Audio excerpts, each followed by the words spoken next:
வணக்கம் நண்பர்களே, எல்லாம் இருக்கீங்க, நல்லா இருக்கீங்களா? ஏப்ரல் 22ஆம் தேதி பகல்கமில் தாக்குதல் நடந்தது அல்லவா? அதில் ஒரு 26 பேர் செத்து போனாங்கல்ல. அதாவது சுற்றுலா பயணிகள் பொதுவாக செல்லக்கூடிய இடமாகிய பைசரன் மெடோஸ் அப்படிங்கிற ஒரு இடத்துல, அதாவது பைசரன் அப்படிங்கிற ஒரு இடத்துல நல்லா புல் இதெல்லாம் நல்லா அருமையாக இருக்கும். அதை சுற்றி நீங்கள் பார்த்தீங்கன்னா அப்படியே மலை தொடர் இதெல்லாத்தையும் சேர்த்து வச்சு பார்க்கும்போது, இந்த மரங்கள் எல்லாத்தையும் வச்சு பார்க்கும்போது அட்டகாசமாக இருக்கும்.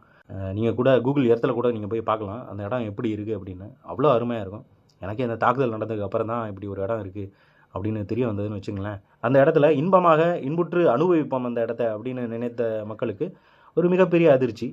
5 துப்பாக்கி ஏந்திய நபர்கள் அப்படின்னு சொல்லப்படுது. அவங்க மக்களை நோக்கி துப்பாக்கி சூடு நடத்தினார்கள். அந்த 5 நபர்களில் 3 நபர்களோட உருவ வரைபடம் அதுதான் இப்போ நீங்கள் பார்க்குறீங்க.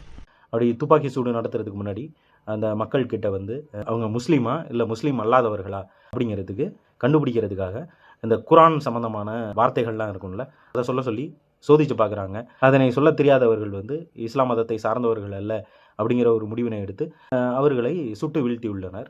இதில் அவர்கள் ஆண்களை மட்டும் கொண்டிருக்காங்க, பெண்களையும் சிறுவர்களையும் விட்டுருக்காங்க, சரியா, உயிருடன் விட்டுருக்காங்க. இதெல்லாம் அஃபிஷியல் ஊடகங்களின் மூலம் சொல்லப்பட்ட செய்திகள். நம்ம இதெல்லாம் நேரடியாக பார்க்கல.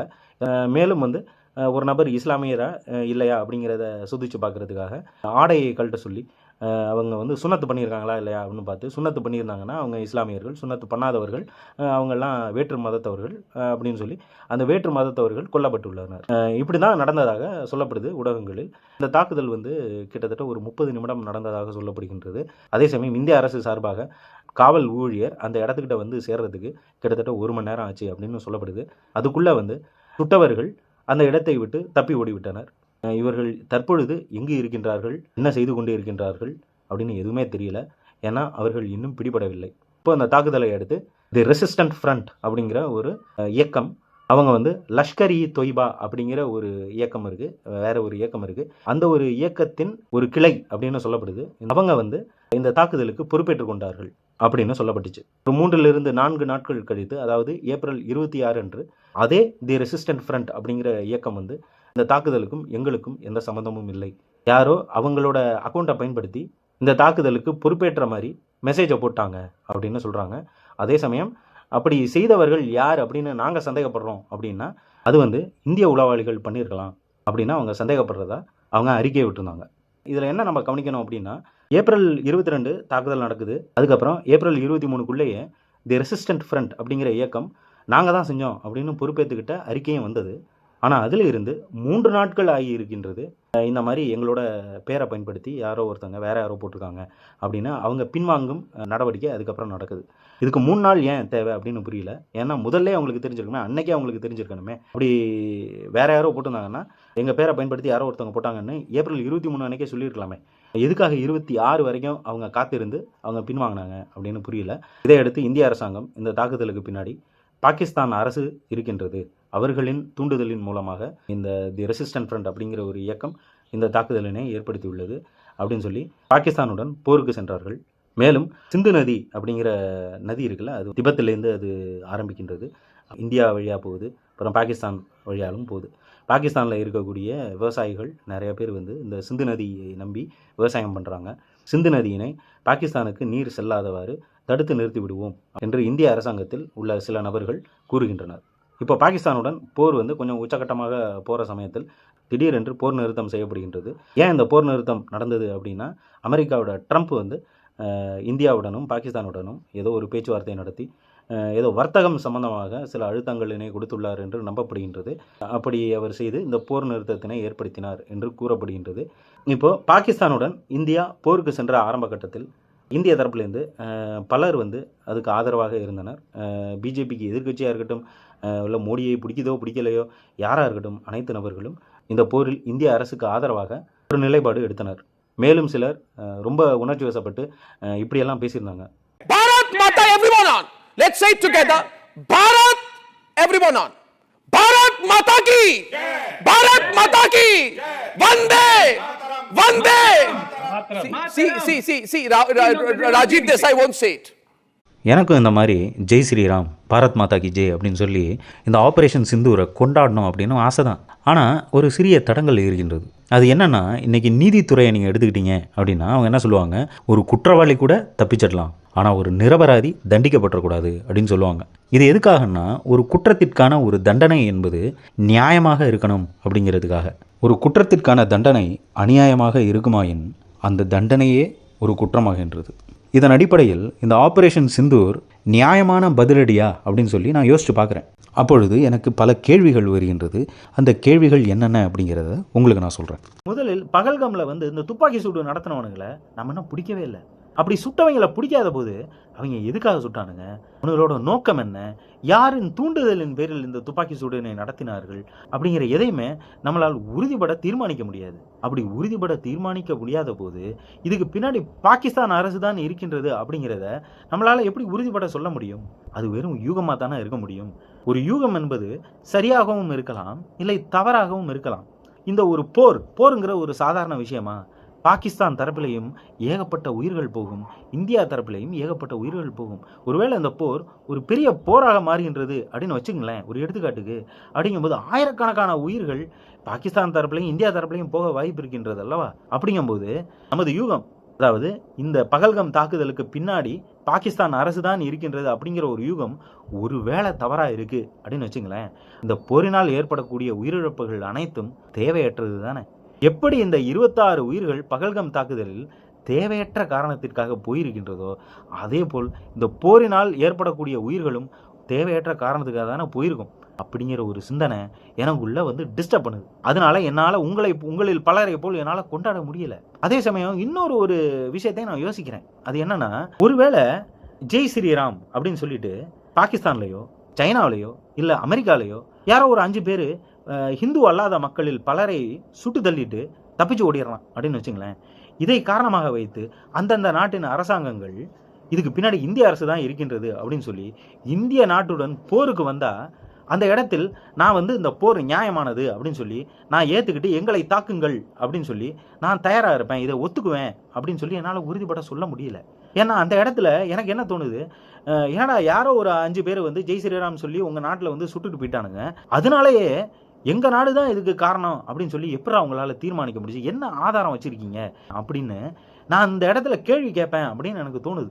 எனக்கு அப்படி தோன்றதுனால பாகிஸ்தான் அரசு தான் இந்த தாக்குதலுக்கு பின்னாடி இருக்குது அப்படிங்கிறதுக்கு நம்மள்ட்ட உறுதிப்பட ஆதாரம் இருக்கா அப்படின்னு சொல்லி என்னை யோசிக்க வைக்குது. என்னடா பாகிஸ்தானுக்கு சொம்பு தூக்குறியா அப்படின்னு சொல்லி நீங்கள் நினைக்கலாம். ஆனால் அப்படியெல்லாம் கிடையாதுங்க.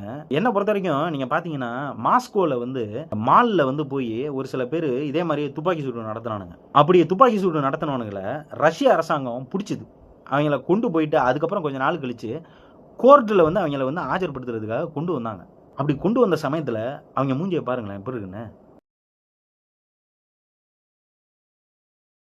அவர்களின் முகங்களை பார்க்கும் பொழுது அவங்க எப்படிப்பட்ட டார்ச்சரை அனுபவிச்சிருப்பானுங்க அப்படிங்கிறத நம்மளால் உணர முடியுது. இந்த மாதிரி இருக்கணுங்கிறேன். இந்த மாதிரி அந்த 5 தருதலைங்க பகல்காமில் சுட்டு போனானுங்கள்ல, அவனுங்களையும் இதே மாதிரியே நம்ம செய்யணும் அப்படிங்கிறேன். இதை பார்த்து இன்னொருத்தன் இதே மாதிரியே ஒரு காரியத்தை செஞ்சோம்னா நம்மளுக்கும் இதே மாதிரியே நடக்கும் அப்படிங்கிற ஒரு பயம் ஒன்று இருக்கணுங்கிறேன். அதில் எந்த ஒரு மாற்று கருத்துமே இல்லை.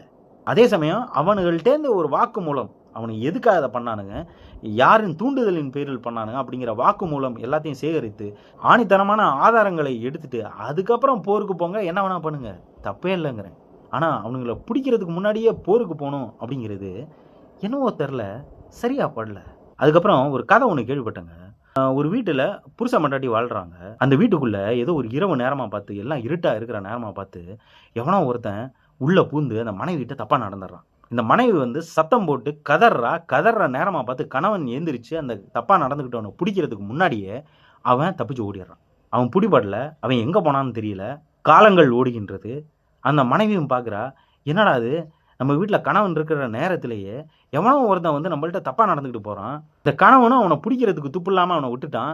இதனால் அந்த மனைவிக்கு அந்த கணவன் மேலே ஒரு கோபம் வருகின்றது. இதனால் அந்த மனைவி கணவனை மதிக்க மாட்டேங்கிறா. இதை அந்த கணவன் கவனிக்கிறான். இப்போ அவன் என்ன திட்டம் போடுறான் அப்படின்னா, மனைவிக்கு பக்கத்து வீட்டுக்காரனாலே பிடிக்காது அப்படிங்கிறது கணவனுக்கு நல்லா தெரியுது. அதனால என்ன பண்ணுறான் கணவன், பக்கத்து வீட்டுக்காரன் வீட்டுக்குள்ளே பூந்து அவனை போட்டு அடின்னு அடிக்கிறான். ஏன்னு கேட்டால், அன்று இரவு இவன் தான் என்னுடைய வீட்டில் பூந்து என்னுடைய மனைவியிடம் தவறாக நடந்து கொண்டான் அப்படின்னு சொல்லி அடின்னு அடிக்கிறான். ஆனால் அந்த பக்கத்து வீட்டுக்காரனுங்களோ, நாங்கள் அதை பண்ணலை, நீ ஒரு விசாரணையை பண்ணி ஆதாரத்தை எடுத்து அதுக்கப்புறம் பேசு அப்படின்னு பக்கத்து வீட்டுக்காரன் சொல்கிறான். ஆனால் அது எதையுமே சட்டை பண்ணாமல் அந்த கணவன் பக்கத்து வீட்டுக்காரனை போட்டு அடின்னு அடிக்கிறான். இதை பார்த்த மனைவிக்கு ஒரு மிகப்பெரிய ஆனந்தம். ஏற்கனவே அந்த மனைவிக்கு பக்கத்து வீட்டுக்காரனை பிடிக்காது. அதே சமயம் என்னோட எவனோ ஒருத்தன் தப்பாக நடந்துக்கிட்டான் அப்படிங்கிற காரணத்தினால, அங்கே பாரு என்னுடைய கணவன் எனக்காக இன்னொரு வீட்டில் போய் சண்டை போடுறான் பாரு அப்படின்னு சொல்லி அந்த மனைவிக்கு ஒரு சின்ன ஒரு ஆனந்தம். அந்த கணவனும் அந்த பக்கத்து வீட்டுக்காரனை நல்லா அடிச்சு போட்டு நல்லா மீசையை முறுக்கிக்கிட்டு வீட்டுக்கு வரான். அவனுடைய மனைவியிடம் இழந்த மரியாதையினை பெறுகின்றான். இத்துடன் கதை முடிகின்றது. இங்கே அந்த மனைவியை திருப்திப்படுத்தணும். அதுக்காக யாரோ ஒருத்தனை போட்டு அடித்தா போதும் இல்லை, ஆதாரமாக தேவைங்க. அந்த மனைவிக்கு ஏன்பா அந்த பக்கத்து வீட்டுக்காரனை போய் போட்டு அடிக்கிற, அவன் தான் வந்து என்கிட்ட தப்பாக நடந்துக்கிட்டான் அப்படின்னு எப்படி உனக்கு தெரியும் அப்படின்னு கேட்குற அளவுக்கு அந்த மனைவிக்கு அறிவில்லை அப்படின்னு அந்த கணவன் நினச்சிட்டான் போல. இந்த கதையை கேட்ட எனக்கு அந்த மனைவி இடத்துல ஒருவேளை நாம் இருப்போமோ, அந்த கணவன் இடத்துல ஒருவேளை நம்ம இந்திய அரசாங்கம் இருக்குமோ, அந்த பக்கத்து வீட்டுக்காரன் இடத்துல ஒருவேளை பாகிஸ்தான் இருக்குமோ அப்படின்னு சொல்லி தோண ஆரம்பிக்குது. அதே சமயம் பாருங்க, ஆப்ரேஷன் சிந்தூர் அப்படின்னு சொல்லிட்டு ஜெய் ஹிந்த் அப்படின்னு சொல்றானுங்க பாருங்களேன். அது ஏதோ ஒரு பயங்கரமான ஒரு விஷயமா கொண்டாடுறாங்க பார்த்தீங்களா. அதை பார்க்கும்போது எனக்கு என்ன தோணுச்சுன்னா, இந்த 5ஆம் கிளாஸ் பசங்க வந்து இந்த இந்தியா பாகிஸ்தான் மேட்சை பார்க்கும்போது அடிச்சாம்பார 6 பிச்சுக்கிட்டு போனிச்சுரா, ஸ்டேடியத்தை விட்டே தாண்டி போச்சுரா அப்படின்ற மாதிரி கொண்டாடுவாங்கல்ல.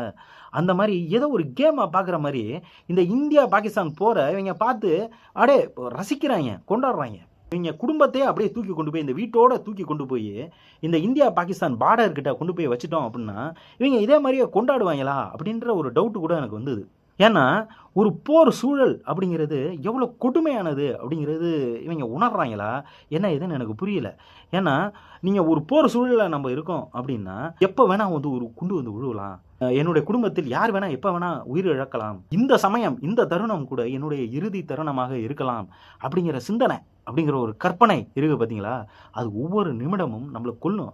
ஏதோ ஒரு மேலே ஒரு விமானம் போகுது அப்படின்னா அந்த விமானத்துலேருந்து எதுவும் குண்டு எதுவும் வந்து விழுந்துற போதோ, அதுவும் வந்து என்னுடைய வீட்டில் வந்து விழுந்துற போதோ அப்படிங்கிற ஒரு பயம், ஒரு அச்சம் அப்படிங்கிறது ரொம்ப கொடுமையானதுங்க. இந்த கொடுமை வந்து இந்தியா தரப்பில் இருக்கக்கூடிய தான் உண்டு தன் வேலை உண்டு அப்படின்னு சொல்லி இந்த சாதாரண அப்பாவி மக்கள் இருக்காங்க பாருங்க, அவனுங்களும் அனுபவிப்பாங்க. அதே சமயம் பாகிஸ்தான்லையும் தான் உண்டு தான் வேலை உண்டு அப்படின்னு சொல்லிட்டு இருக்கக்கூடிய அப்பாவி மக்களும் இந்த கொடுமையை அனுபவிப்பாங்க. அதனால எனக்கு என்ன தோணுது அப்படின்னா, போருங்கிறத வந்து எதுக்காக வந்து இப்போ நடக்கிற மாதிரி நடக்கணும்? என்ன நடக்குது? இந்தியா வந்து பாகிஸ்தானில் போய் ஒரு இடத்துல குண்டு போடுது. குண்டு போடுற இடத்துல அப்பாவி மக்கள் நிறைய பேர் சாகுறானுங்க.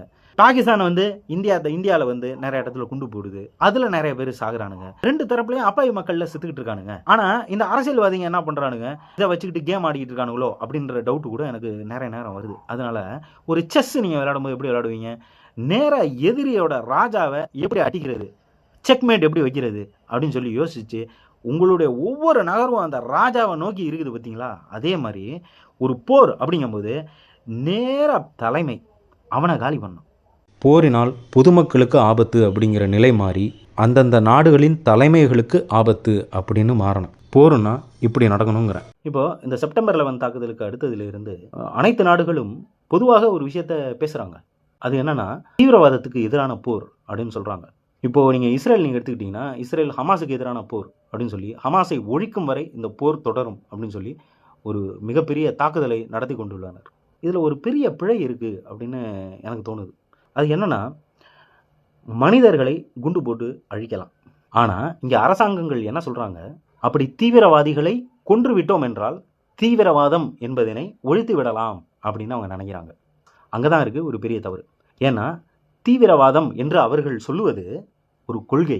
இப்போ ஹமாஸ் எடுத்துக்கங்க. ஹமாஸ் அப்படிங்கிறது ஒரு இயக்கம். அந்த இயக்கம் ஒரு கொள்கையின் அடிப்படையில் இயங்குகின்றது. அதில் பல நபர்கள் இருக்கின்றனர். அந்த நபர்களை நீங்கள் குண்டு போட்டு கொள்ளலாம், என்ன வேணா பண்ணலாம். ஆனால் அந்த ஹமாஸ் அப்படிங்கிற ஒரு இயக்கம் உருவாகிறதுக்கு பின்னாடி ஒரு கொள்கை இருக்குது பார்த்தீங்களா. அந்த கொள்கையினை நீங்கள் எத்தனை ஆயிரம் குண்டு போட்டிங்கன்னாலும் அந்த கொள்கையினை உங்களால் அழிக்க முடியாது. நீங்கள் போடக்கூடிய ஒவ்வொரு குண்டும் இருக்குது பார்த்தீங்களா, யாரையோ ஒருத்தனை போய் கொல்லும். அப்படி குண்டு வெடித்து செத்தான் பார்த்தீங்களா, அவனுடைய குடும்பத்தார் இருக்காங்கல்ல, அவர்களுக்கு இந்த ஹமாஸ் அப்படிங்கிற ஒரு இயக்கத்தில் சேரணும், என் குடும்பத்தை அழிச்சவனை உண்டு இல்லைன்னு பண்ணணும் அப்படிங்கிற ஒரு வெறி வருமா? இப்போ குண்டு போடுறதுனால அந்த கொள்கை அழிக்கப்படுகின்றதா இல்லை வளர்க்கப்படுகின்றதா? தீவிரவாதம் அப்படிங்கிற ஒரு கொள்கையினை போர் புரிந்து அழிக்கலாம் அப்படின்னு ஒருத்தன் சொல்கிறான் அப்படின்னா அவன் பொய் சொல்கிறான் அப்படின்னு அர்த்தம். ஏன்னா இங்கே இருக்கக்கூடிய எந்த ஒரு அரசியல்வாதிக்கும் உண்மையாக எந்த ஒரு தீர்வினையும் கொண்டு வரணும், அமைதியை கொண்டு வரணும் அப்படிங்கிற விருப்பமே இருக்கிற மாதிரி தெரியல. இஸ்ரேலுக்கு ஹமாஸ் தேவைப்படுது, இந்தியாவுக்கு பாகிஸ்தான் தேவைப்படுது. அதே சமயம் ஆயுதங்களை விற்பனை செய்யக்கூடிய டிஃபென்ஸ் கான்ட்ராக்டர்ஸ், ஆயுத தொழிற்சாலைகளுக்கு இந்த போர்கள் தேவைப்படுது, இந்த வன்மம் தேவைப்படுகின்றது, இந்த எதிரிகள் தேவைப்படுகின்றது. அவர்கள் எதுக்கு இந்த கொள்கைகளினை ஒழிக்கணும் அப்படின்னு நினைக்க போகிறாங்க? கொள்கைகளினை வைத்தே நீங்கள் முறியடிக்க முடியுமே தவிர போர்களினாலோ இல்லை ஆயுதங்களினாலோ ஒன்றும் செய்ய முடியாது. இப்போ எந்த ஒரு குற்றத்தினையே நம்ம விசாரிக்கிறோம் அப்படின்னு வச்சுங்களேன், அப்படி விசாரணை செய்பவர்கள் முதலில் என்ன சிந்திக்கணும் அப்படின்னா, அந்த குற்றத்தினை செய்பவனின் நோக்கம் என்ன அப்படிங்கிறத விசாரிக்கணும். இந்த பகல்கம் தாக்குதலில் இந்த குற்றத்தினை செய்தவர்கள் இருக்கானுங்கல்ல, அவனுங்களுக்கு என்ன நோக்கம் இருக்கும் அப்படின்னு எனக்கு ஒரு தியரி இருக்கு. அதாவது ஒரு யூகம், ஒரு கற்பனை. என்னுடையது வெறும் யூகம் மட்டும்தான். இதனால இவர்கள் செய்த காரியத்தினை நான் ஆதரிக்கின்றேன் அப்படின்னு கிடையாது. ஸோ என்னுடைய யூகத்தை நீங்கள் புரிஞ்சுக்கணும் அப்படின்னா கொஞ்சம் வரலாறை நோக்கி பார்ப்போம். 1947 சமயத்தில் இந்தியாவிற்கு சுதந்திரம் கிடைத்தது அப்படிங்கிற ஒரு நாடகம் நடந்தது அல்லவா? அந்த சமயத்தில் இந்தியா மற்றும் பாகிஸ்தான் என்று இரு நாடுகள் உருவாவதற்கான சூழல் உருவாகியது. அப்பொழுது அந்த நிலப்பரப்பு இருக்குல்ல, அதுல 2 வகைகளாக இருந்தது. ஒன்று என்னன்னா பிரிட்டிஷ் இந்தியா அப்படின்னு சொல்லுவாங்க, அது பிரிட்டிஷின் நேரடி கட்டுப்பாட்டில் இருந்தது. இன்னொன்று என்னன்னா பிரின்ஸ்லி ஸ்டேட்ஸ் அப்படின்னு சொல்லுவாங்க. இந்த பிரின்ஸ்லி ஸ்டேட் அப்படிங்கிறது குறுநில மன்னர்களாக இருக்கலாம், இல்லை சில ஆட்சியாளர்களாக இருக்கலாம், அப்படிப்பட்டவர்களின் கட்டுப்பாட்டில் இருந்தது தான் இந்த பிரின்ஸ்லி ஸ்டேட் அப்படிங்கிறது. இந்த பிரின்ஸ்லி ஸ்டேட்டுக்கு இந்த வெளியுறவுத்துறை போன்ற விஷயங்கள் பிரிட்டிஷோட கட்டுப்பாட்டில் இருந்தது. இப்போ இந்தியா மற்றும் பாகிஸ்தான் என்று 2 நாடுகள் உருவாக வேண்டிய சூழலில் இந்த பிரின்ஸ்லி ஸ்டேட்ஸுக்கு 3 ஆப்ஷன் கொடுக்கப்பட்டது. ஒன்று என்னன்னா, நீங்க இந்தியாவோட இணைஞ்சிக்கலாம், இல்ல பாகிஸ்தானோட இணைஞ்சிக்கலாம், இல்ல தனியா கூட இருக்குதுன்னா கூட இருக்கலாம் அப்படின்னு 3 ஆப்ஷன் கொடுக்கப்பட்டது. அதுல 500க்கும் மேற்பட்ட பிரின்ஸ்லி ஸ்டேட்ஸ் இருந்த காரணத்தினால் ஒன்னொன்னும் தனியா இயங்குது அப்படின்னா பெரிய குழப்பம் ஏற்படும் அப்படிங்கிற காரணத்தினால் பல பிரின்ஸ்லி ஸ்டேட் ஒன்னு பாகிஸ்தானோட இணைஞ்சாங்க, இல்ல இந்தியாவோட இணைஞ்சாங்க. ஜம்மு அண்ட் காஷ்மீரும் ஒரு பிரின்ஸ்லி ஸ்டேட்டாக இருந்ததுதான். அந்த சமயத்தில் ஜம்மு அண்ட் காஷ்மீரை ஆட்சி செய்தவர் ஹரிசிங் அப்படிங்கிற ஒரு மகாராஜா. அந்த சமயத்தில் ஜம்மு அண்ட் காஷ்மீரை ஆட்சி செய்தவர்களுக்கு இந்தியாவோட இணையவும் விருப்பம் இல்லை, பாகிஸ்தானோட இணையவும் விருப்பம் இல்லை. அவர்கள் தனியாக இருக்கணும் அப்படின்னு விரும்பினார்கள். அந்த சமயத்தில் பாகிஸ்தான் தரப்பில் இருந்து ஒரு பழங்குடியினரின் படை ஜம்மு அண்ட் காஷ்மீரை ஆக்கிரமிப்பதற்காக படையெடுத்து வந்தனர். இதை பார்த்த ஹரிசிங் மகாராஜா இந்தியாவின் உதவியை நாடினார். அப்பொழுது இந்திய அரசாங்கம் என்ன சொன்னது, எங்களுடைய ராணுவ உதவி உங்களுக்கு வேணும் அப்படின்னா நீங்க இந்தியாவோட நீங்க இணைஞ்சுக்குங்க அப்படின்னு சொல்லி ஒரு கோரிக்கையை முன்வைத்தது. இந்த கோரிக்கையினை ஏற்றுக்கொண்ட ஹரிசிங் மகாராஜா இந்தியாவுடன் ஜம்மு அண்ட் காஷ்மீரினை ஒரு ஒப்பந்தத்தின் அடிப்படையில் இணைப்பதற்கு ஒப்புக்கொண்டார். அந்த ஒப்பந்தத்தின் பெயர் என்ன அப்படின்னா தி இன்ஸ்ட்ருமெண்ட் ஆஃப் அசெஷன். இதன்படி நீங்க பாத்தீங்கன்னா ஜம்மு அண்ட் காஷ்மீருக்கு தனி கான்ஸ்டிடியூஷன் இருக்கும், தன்னாட்சி இருக்கும். மேலும் இந்தியாவிற்கு ஜம்மு அண்ட் காஷ்மீர் தொடர்பாக வெறும் 3 துறைகளில் மட்டுமே சட்டம் இயற்றுவதற்கு அதிகாரம் உண்டு. அது என்ன நீங்க பாத்தீங்கன்னா தொலைத்தொடர்பு, வெளியுறவுத்துறை மற்றும் பாதுகாப்பு, டிஃபென்ஸ். மேலும் ஜம்மு அண்ட் காஷ்மீர் மற்ற மாநிலங்களைப் போல் இந்தியாவுடன் இணையணும் அப்படின்னா அதுக்கு ஜம்மு அண்ட் காஷ்மீரோட அசம்பிளி, இந்த ஆட்சியாளர்கள் இருக்காங்கல்ல, அவர்களின் ஒப்புதல் தேவை. இதன் அடிப்படையில் ஜம்மு அண்ட் காஷ்மீர் இந்தியாவுடன் இணைந்தார்கள். இதை எப்படி சொல்லுவாங்கன்னா ஜம்மு அண்ட் காஷ்மீருக்கு கொடுக்கப்பட்ட ஒரு சிறப்பு அந்தஸ்து அப்படின்னு சொல்லுவாங்க. அந்த சிறப்பு அந்தஸ்தினை குறிக்கக்கூடிய சட்ட வரையறை என்ன அப்படின்னு பாத்தீங்கன்னா ஆர்டிகல் 370 அப்படின்னு சொல்லுவாங்க. மேலும் ஆர்டிகல் 35A அப்படிங்கிற ஒரு சட்ட வரையறை இருக்கின்றது. அது என்ன அப்படின்னு நீங்க பாத்தீங்கன்னா ஜம்மு அண்ட் காஷ்மீர்ல ஜம்மு அண்ட் காஷ்மீரை சார்ந்த மக்கள் மட்டுமே அங்கு சொத்துக்களினை வாங்க முடியும், மேலும் வேலை வாய்ப்புகளில் சேர முடியும் அப்படிங்கிறது தான் ஆர்டிகல் 35A. இப்போ 2018 என்ன நடக்குது, ஜம்மு அண்ட் காஷ்மீரோட ஆட்சி கலைக்கப்படுகின்றது. அதன் பின்னர் அங்கு பிரசிடென்ட்டோட ஆட்சி வருகின்றது. இப்போ 2019 இந்திய அரசாங்கம் என்ன செய்யுது, அங்கு இருக்கக்கூடிய பிரசிடென்ட் ஆட்சியினை பயன்படுத்தி ஆர்டிகல் 370ஐயும் ஆர்டிகல் 35ஏயும் நீக்குகின்றார்கள். அதாவது ஜம்மு அண்ட் காஷ்மீருக்கு இருக்கக்கூடிய சிறப்பு அந்தஸ்தினை நீக்குகின்றார்கள். இதை நீக்கும் பொழுது ஜம்மு அண்ட் காஷ்மீரோட அரசியல்வாதிகளினை ஹவுஸ் அரெஸ்ட் பண்றாங்க. மேலும் அங்கு ஒரு முழு கம்யூனிகேஷன் பிளாக் அவுட் நடத்தப்படுகின்றது. அதாவது அங்கு இன்டர்நெட் தடை செய்யப்படுகின்றது. அப்படின்னா அங்கு என்ன நடக்கின்றது அப்படிங்கிற தகவல் எதுவும் வலைதளம் மூலமாக வெளியே செல்ல முடியாதபடி கம்யூனிகேஷன் பிளாக் அவுட் நடத்தப்படுகின்றது. இது இந்திய அரசாங்கத்தினால் செய்யப்படுகின்றது. இப்படி ஆர்டிகல் 370ஐயும் ஆர்டிகல் 35ஐயும் இந்திய அரசாங்கம் நீக்கிய பின்னர் ஜம்மு அண்ட் காஷ்மீர்ல இந்திய குடிமகன் யாரா இருக்கட்டும் அனைவராலும் அங்கு சொத்துக்கள் வாங்க முடியும், அங்கு வேலை வாய்ப்புகளில் சேர முடியும் என்று ஆனது. இப்படி ஜம்மு அண்ட் காஷ்மீருக்கு சிறப்பு அந்தஸ்தினை நீக்கிய சமயத்தில் இந்திய அரசு பல காரணங்களை கூறினார்கள். அதில் ஒரு முக்கிய காரணம் என்ன அப்படின்னா தீவிரவாதத்தினை ஒழிக்க முடியும் அப்படின்ற ஒரு காரணம். 2019 சமயத்திலேயே இது தொடர்பாக நான் ஒரு காணொலி ஒன்று போட்டிருப்பேன். அந்த காணொலியில் நான் என்ன சொல்லியிருப்பேன் அப்படின்னா இது தீவிரவாதத்தினை அதிகப்படுத்தும் அப்படின்னு நான் சொல்லியிருப்பேன். அப்படி தீவிரவாதத்தை உண்மையாகவே ஒருத்தன் குறைக்கணும் அப்படின்னா தீவிரவாதம் எப்படி வருது அப்படிங்கிறத அவன் புரிஞ்சுக்கணும். அதாவது எந்த ஒரு இடத்தில் இன்ஜஸ்டிஸ் நடக்குதோ அந்த இடத்தில் தீவிரவாதிகள் உருவாகுகின்றார்கள். அதாவது அநீதி இழைக்கப்பட்ட ஒரு சமூகத்தில் அங்கு வாழும் மக்களால் அந்த அநீதியை எதிர்கொள்வதற்கு சட்டத்தை வைத்து எந்த ஒரு வழியும் இல்லை என்ற ஒரு நிலை இருக்கும் பொழுது அங்கு இருக்கும் மக்கள் ஆயுதத்தை ஏந்தி தீவிரவாதிகளாக மாறுகின்றனர். தீவிரவாதத்தை குறைக்க வேண்டும் அப்படின்னா அங்கு இழைக்கப்பட்ட அநீதியை முதல்ல நிறுத்தணும். அப்பதான் அங்கு தீவிரவாதம் குறையும். ஸோ இப்போ ஜம்மு அண்ட் காஷ்மீர் பிரச்சனையில் இந்திய அரசாங்கம் என்ன பண்ணியிருக்காங்க அப்படின்னா நமது விருப்பத்தை, அதாவது இந்திய அரசாங்கத்தின் விருப்பத்தை ஜம்மு அண்ட் காஷ்மீர் மக்களின் விருப்பத்தை மீறி அவங்க மேல திணிச்சிருக்கோம். அப்படி ஒருவனின் விருப்பத்தை இன்னொருவனின் விருப்பத்தை மீறி திணிப்பதற்கான பேர் என்ன? பாசிசம். இந்த அநீதியினால அங்க இருக்கவன் என்ன பண்ணுவான்? தீவிரவாதியா தான் மாறுவான். தீவிரவாதத்தை நாங்கள் ஒழிக்கப் போகின்றோம் என்று கூறி புதிய தீவிரவாதிகளை நீங்கள் உருவாக்கி விட்டீர்கள். அந்த சமயத்தில் அந்த காணொலியில் ஏகப்பட்ட பேர் கழுவி ஊத்துனாங்க. ஆனா இப்போ என்ன நடந்துச்சு பாத்தீங்களா? அதாவது ஜம்மு அண்ட் காஷ்மீருக்கு சிறப்பு அந்தஸ்து நீக்கிய பின்னர் அங்கு பல இந்தியர்கள், அதாவது அந்த இடத்தை சாராத இந்தியர்கள் பலர் அங்கு சொத்துக்கள் வாங்க தொடங்கியிருக்காங்க. நிறைய அப்ளிகேஷன் போயிருக்கு. மேலும் அங்கு பலர் குடியேறி இருப்பார்கள். இதை கடந்த 5 வருடங்களாக பார்த்த அந்த இடத்தில் இருக்கக்கூடிய ஒரு சிலருக்கு ஏன்னா யாரோ நம்ம இடத்துல குடியேறாங்க அப்படின்ற மாதிரி ஒரு கோபம் ஏற்பட்டு இருக்கலாம். இதை தடுத்து நிறுத்தணும் அப்படின்னா இங்கு வரக்கூடிய மக்களில் ஒரு சில பேரை சுட்டு தள்ளணும். அப்படி சுட்டு தள்ளுறது மூலமா இந்த இடம் ஆபத்தான இடம் அப்படிங்கிற ஒரு எண்ணத்தினை பலரின் மனதில் விதைக்கலாம்.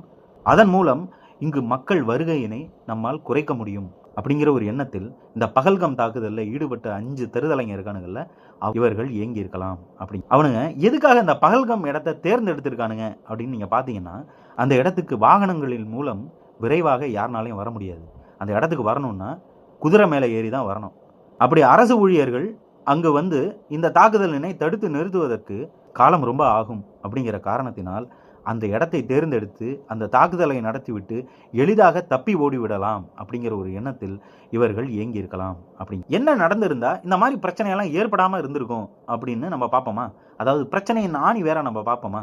இந்த பாகிஸ்தான் தரப்புலேருந்து பழங்குடியினரின் படை வந்தது அப்படின்னு சொல்லி ஹரிசிங் மகாராஜா இந்தியாவின் உதவியை நாடினார் அப்படிங்கிறத பார்த்தோம்ல. அப்போ இந்திய அரசாங்கம் என்ன பண்ணியிருக்கணும் அப்படின்னா இந்த சிறப்பு அந்தஸ்து அப்படிங்கிறதெல்லாம் எதுவுமே இருக்கக்கூடாது. மற்ற மாநிலங்களை போல் நீங்கள் இந்தியாவோட நீங்கள் இணைகிறதுனா இணையலாம், இல்லைன்னா எங்களுடைய இராணுவ உதவி உங்களுக்கு கிடைக்காது அப்படின்னு திட்டவட்டமாக தெரிவித்து மற்ற மாநிலங்களை போல் ஜம்மு அண்ட் காஷ்மீரையும் இணைச்சிருக்கணும். அப்படி இணைச்சிருந்தா இந்த சிறப்பு அந்தஸ்தை அங்கே இருக்கவன் எவனும் அனுபவிச்சிருக்க மாட்டான்.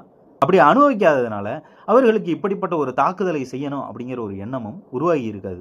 இது முதல் தப்பு. இரண்டாவது தப்பு என்ன அப்படின்னு நீங்கள் பார்த்தீங்கன்னா இந்த சிறப்பு அந்தஸ்தை நீக்கணும், மற்ற மாநிலங்களைப் போல் ஜம்மு அண்ட் காஷ்மீரும் இந்தியாவோட இணையணும் அப்படின்னா அதுக்கு ஜம்மு அண்ட் காஷ்மீரோட ஆட்சியாளர்களின் ஒப்புதல் தேவை, அசம்பிளியின் ஒப்புதல் தேவை. ஆனால் இந்திய அரசாங்கம் ஒரு குறுக்கு வழியினை பின்பற்றி ஜம்மு அண்ட் காஷ்மீரோட ஆட்சி கலைஞ்சிருக்கு, பிரசிடென்ட்டோட ஆட்சி அங்கே இருக்குது. அதனால் அங்கே இருக்கக்கூடிய அரசியல்வாதிகளை ஹவுஸ் அரெஸ்ட் பண்ணி அங்கு கம்யூனிகேஷன் பிளாக் அவுட்டை கொண்டு வந்து அதன் மூலம் அநியாயமாக ஜம்மு அண்ட் காஷ்மீருக்கு கொடுக்கப்பட்ட சிறப்பு அந்தஸ்தினை நீக்கியுள்ளார்கள். இது இரண்டாவது தப்பு. இந்த 2 தப்புகளும் தான் இப்படிப்பட்ட ஒரு தாக்குதல்களுக்கு ஒரு ஆணி வேறாக அமைகின்றது. மேலும் உங்களின் சிந்தனைக்கு நான் ஒரு விஷயத்தை நான் ஒன்று சொல்கிறேன். இந்த தாக்குதலுக்கு தி ரெசிஸ்டன்ட் ஃப்ரண்ட் அப்படிங்கிற ஒரு இயக்கம் பொறுப்பேற்றுக்குச்சு அப்படின்னு ஆரம்பத்தில் பல ஊடகங்கள் சொன்னது. அவர்கள் பொறுப்பேற்றுக்கிட்டதுக்கான அறிக்கை என்ன அப்படிங்கிறத ஊடகங்கள் காண்பித்தது இதுதான். இந்த அறிக்கையை நல்லா படிங்க. இதுக்கும் இந்த பகல்காம் தாக்குதலுக்கு நாங்கள் பொறுப்பேற்றுக் கொள்கின்றோம் அப்படிங்கிறதுக்கும் எதுவும் சம்மந்தம் இருக்கா அப்படின்னு நீங்களே சொல்லுங்கள். இதில் என்ன போட்டிருக்கு? ஜம்மு காஷ்மீரை சாராத 85,000க்கு மேற்பட்ட நபர்களுக்கு இங்கே தங்குவதற்கான குடியுரிமை வழங்கப்பட்டுள்ளது. இதனால் இந்த இடத்தின் மக்கள் தொகையில் மாற்றங்கள் ஏற்படுகின்றது. இந்த இடத்தை சாராதவர்கள் என்ன பண்ணுறாங்க? சுற்றுலா பயணிகளைப் போல் இங்கே வராங்க, பின்னர் இங்கே தங்குவதற்கு குடியுரிமையை வாங்குறாங்க, அதுக்கப்புறம் இந்த இடம் எங்களுக்கு தான் சொந்தம் அப்படிங்கிற மாதிரி நடந்துக்கிறாங்க. ஆகவே அப்படி சட்ட விரோதமாக இங்கு தங்க நினைப்பவர்களுக்கு எதிராக வன்முறை திருப்பப்படும். இதுதான் அவனுங்க போட்டிருக்குது. இந்த பகல்காம் தாக்குதலுக்கு நாங்கள் பொறுப்பேற்றுக்கிறோம் அப்படின்னு நான் போட்டிருக்கேன். எதன் அடிப்படையில் இந்த அறிக்கையை வைத்து இந்த இயக்கம் இதுக்கு பொறுப்பேற்றுக்குச்சுன்னு சொன்னானுங்க அப்படின்னு எனக்கு இப்போ வரைக்கும் புரியலை. மேலும் ஏதோ ஒரு டெலகிராம் ஐடி மூலமாக இந்த இயக்கம் அவர்களின் அறிக்கைகளினை வெளியிடுவதாக ஊடகங்கள் கூறியது. நானும் போய் அந்த டெலகிராம் ஐடி என்ன அப்படின்னு நேரடியாக வெரிஃபை பண்ணுவோம் அப்படிங்கிறதுக்காக தேடி பார்க்குறேன். ஏன்னா நாமளே நேரடியாக போய் வெரிஃபை பண்ணி பார்க்கலாம்ல. ஏன்னா ஒரு ஊடகவியலாளராக யாரையும் எதற்காகவும் நம்பணும் அப்படின்னு அவசியமே கிடையாது. எல்லாத்தையும் சந்தேகப்படணும். அதனால் அப்படி உண்மையாகவே ஒரு இயக்கம் இருந்து அந்த இயக்கம் ஒரு டெலகிராம் ஐடி மூலமாக அவர்களின் அறிக்கைகளினை உண்மையாகவே வெளியிடுகின்றார்களா அப்படிங்கிறத பார்க்கலாம் அப்படிங்கிறதுக்காக நான் தேடி பார்க்குறேன். எனக்கு அந்த ஐடியும் கிடைக்கல. அதே சமயம் அப்படி டெலகிராம் ஆப்பில் ஒரு ஐடி இருக்குன்னே வச்சுப்போமே. இப்போ எனக்கு என்ன கேள்வின்னா, அந்த ஐடி அந்த இயக்கத்தோட ஐடி அப்படிங்கிறத எப்படி கண்டுபிடிப்பாங்க? அப்படி கண்டுபிடிப்பதற்கு என்ன வழிமுறை இருக்கின்றது? சிந்தியுங்கள் தோழர்களே. இதனால் ChatGPT கிட்ட போய் நான் கேட்குறேன், ஒரு டெலகிராம் ஐடி ஒரு தீவிரவாத இயக்கம் என்று சொல்லப்படும் ஒரு இயக்கத்துக்கு சொந்தமானது அப்படிங்கிறத எதன் அடிப்படையில் கண்டுபிடிப்பார்கள் அப்படின்னு நான் கேட்குறேன். அதுக்கு அது பல வழிமுறைகளை கூறியது. அந்த ஸ்க்ரீன்ஷாட்டை நான் காமிக்கிறேன் பாருங்கள்.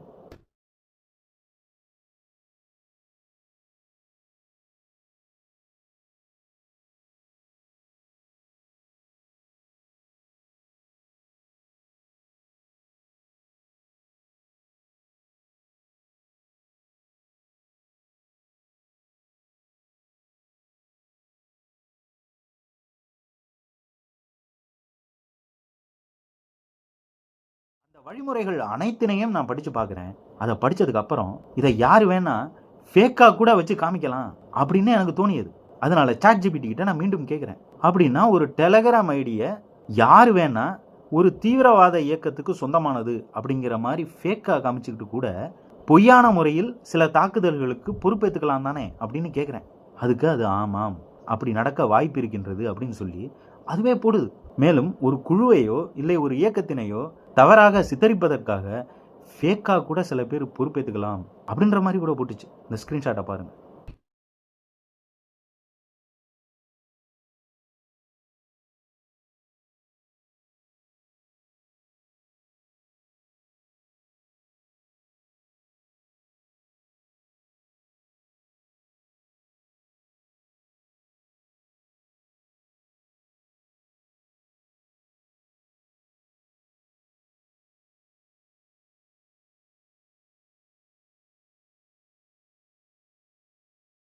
ஒரு திருடன் அவன் செய்த திருட்டுக்கு பொறுப்பேற்றுக்கிறது இல்லை. ஒரு கொலைகாரன் அவன் செய்த கொலைக்கு பொறுப்பேற்றுக் கொள்வதில்லை.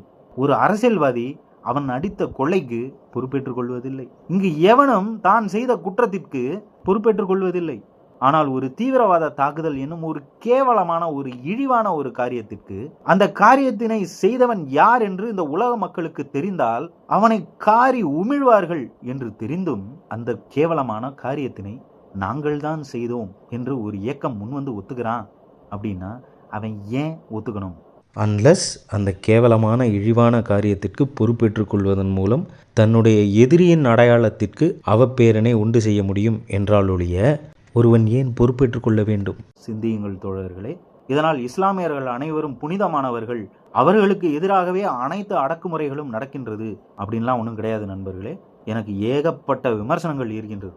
அந்த மதம் சார்ந்தும் அவர்கள் பின்பற்றக்கூடிய விஷயங்கள் சார்ந்தும் எனக்கு ஏகப்பட்ட விமர்சனங்கள் இருக்கின்றது. ஒரு எடுத்துக்காட்டு சொல்லணும்னா, பல காலங்களாக என்னை தொடர்பு கொண்ட பல இஸ்லாமியர்கள் நீங்கள் குரானை படிங்க அப்படின்னு சொல்லி தொடர்ச்சியாக வலியுறுத்தி வந்தனர். இது சம்பந்தமாக நான் முகநூலில் ஒரு பதிவு ஒன்று போடுறேன். என்னை குரானை படிக்க சொல்லி பல இஸ்லாமியர்கள் தொடர்ச்சியாக கூறுகின்றீர்கள். இதை இறைவனின் வார்த்தைகள் என்று கூறி படிக்க கூறுகின்றீர்கள். அப்படி இறைவனின் வார்த்தைகள் அப்படின்லாம் படிக்க முடியாது. இறைவனின் வார்த்தைகள் என்ற பெயரில் மனிதன் எழுதிய புத்தகம் அப்படின்னு தான் அதை படிக்க முடியும் அப்படிங்கிற ஒரு அர்த்தத்தில் முகநூலில் ஒரு பதிவு ஒன்று போடுறேன். இந்த பதிவை படித்து விட்டு ஏகப்பட்ட இஸ்லாமியர்கள் சகட்டு மேனிக்கு பேசுகிறான். அது உண்மையாகவே இறைவனின் வார்த்தைகள் அப்படின்னு அவன் நம்புகிறான். அதாவது அவன் தரப்பில் இருக்கக்கூடிய விடயங்களினை அவன் கேள்விக்கு உட்படுத்துவதற்கு தயாராகவே இல்லை. இது சரியா தோழர்களே? அதாவது ஒரு சங்கி எப்படி பிஜேபி அரசாங்கம் செய்கிறது எல்லாம் சரி அப்படின்னு நினைக்கிறானோ அதே மாதிரி தான் இஸ்லாமியர்களில் அதிகபட்சமானவர் இருக்கானுங்க. இவ்வளோதான் நான் சொல்லணும்னு நினச்சது. நன்றி தோழர்களே.